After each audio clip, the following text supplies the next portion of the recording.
Welcome back to my YouTube student. So my YouTube students, आज की video में आप सबके साथ शेयर करने जा रही हूँ कैरेक्टरिस्टिक्स ऑफ करिकुलम। जल्दी से मेरे चैनल को सब्सक्राइब कर दें और साथ ही इस वीडियो को लाइक कर दें। बगैर टाइम वेस्ट किए चलिए स्टार्ट करते हैं हम अपनी आज की वीडियो। पॉइंट नंबर 1 है टोटलिटी ऑफ एक्टिविटीज। इसमें हम लोग जो है एक ऐसा करिकुलम तैयार करते हैं जिसमें टोटलिटी ऑफ एक्टिविटीज शामिल हो, हर किस्म की एक्टिविटीज शामिल हो, चाहे फिर वो फीलिंग्स हो, इमोशंस हो, फिजिकली हो, स्पिरिचुअली हो, माइंड के लिहाज से हो और मॉरल वैल्यूज हो। इसमें तमाम किस्म की जो एक्टिविटीज होती हैं वो शामिल होती हैं। कैरेक्टरिस्टिक्स नंबर 2 की अगर हम बात करें तो वो है a means to an end. Means के करिकुलम जो है वो हमें एक पाथ प्रोवाइड करता है, हमने आगे उसको फॉलो खुद करना होता है। करिकुलम जो होता है उसकी खुद की कोई एंडिंग नहीं होती, बल्कि हमने उसको खुद जो है कुछ गोल सेट करके और उसको खुद एंड करना होता है। जैसा कि अगर हम देखें कि एक ग्रेजुएशन लेवल का जो करिकुलम होता है वो इस तरह से सेट किया जाता है कि एक स्टूडेंट जो होता है वो ग्रेजुएशन की अपनी तमाम स्टडीज को है वो अच्छे तरीके से प्रिपेयर करता है वो, और फिर जब वो वर्किंग लाइफ में जाता है वो अपनी ग्रेजुएशन लेवल की जो है स्टडीज होती थी, जो भी स्किल्स होती थी,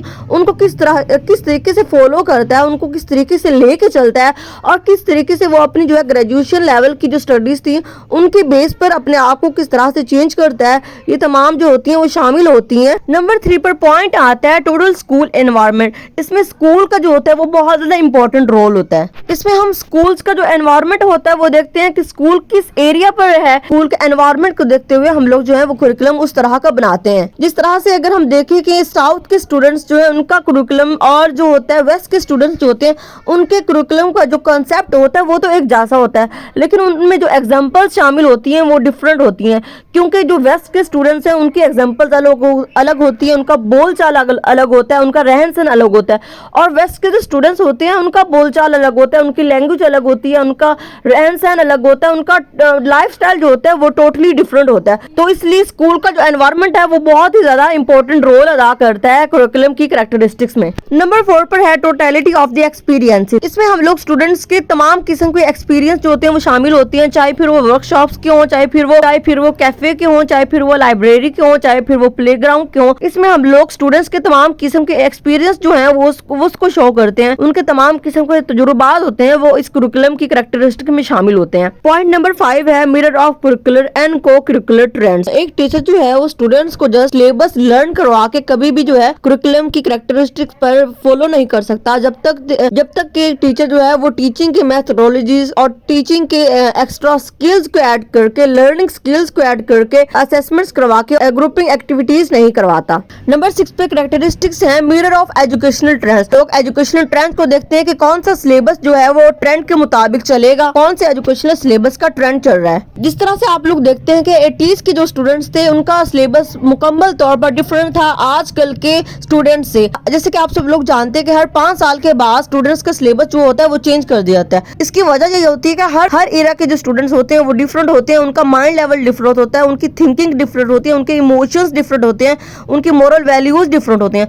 उस बिना पर स्टूडेंट्स का जो सिलेबस होता है वो हर 5 साल के बाद जो होता है वो चेंज कर दिया जाता है। तो इसमें हम लोग जो होते हैं एजुकेशनल ट्रेंड्स को देखते हैं। अगला पॉइंट है डेवलपमेंट ऑफ बैलेंस पर्सनैलिटी। हम लोग अगर कोई भी करिकुलम बनाते हैं तो उसमें पर्सनैलिटी को बैलेंस करने वाली तमाम जो चीजें होती हैं वो शामिल होती हैं, क्योंकि एक इंसान जो होता है वो कभी गुस्से में होता है, कभी हैप्पी होता है, कभी उसकी फीलिंग्स किस तरह की होती हैं और कभी उसकी फीलिंग्स किस तरह की होती हैं। एक करिकुलम जो होता है वो पर्सन के अंदर बैलेंस डेवलप करता है। अगला पॉइंट है प्रोसेस ऑफ लिविंग। इसमें हम लोग एक पर्सनैलिटी का उसके एनवायरनमेंट के साथ जो इंटरेक्शन होते हैं वो देखते हैं। अगला पॉइंट है डायनामिक। तो एक गुड करिकुलम जो होता है उसकी बेस्ट कैरेक्टरिस्टिक्स में शामिल है कि वो एक डायनामिक भी हो, बिकॉज स्टूडेंट्स की जो फीलिंग्स होती हैं वो वक्त के साथ साथ चेंज हो जाती हैं।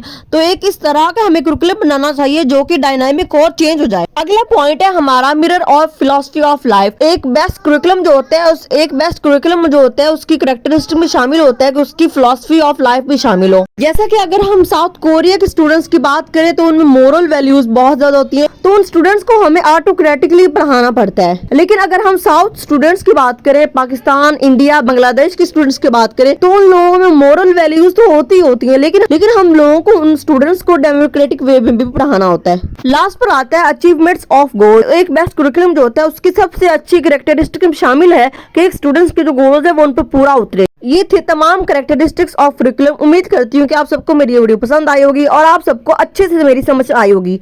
अगर आपको मेरी वीडियो पसंद आई है तो जल्दी से मेरी वीडियो को लाइक कर दें और साथ ही मेरे चैनल को सब्सक्राइब कर दें ताकि आपको एजुकेशन से रिलेटेड और भी इस तरह की वीडियोस मिलती रहें। मिलते हैं आपसे नेक्स्ट वीडियो में, कुछ देर के लिए गुड बाय।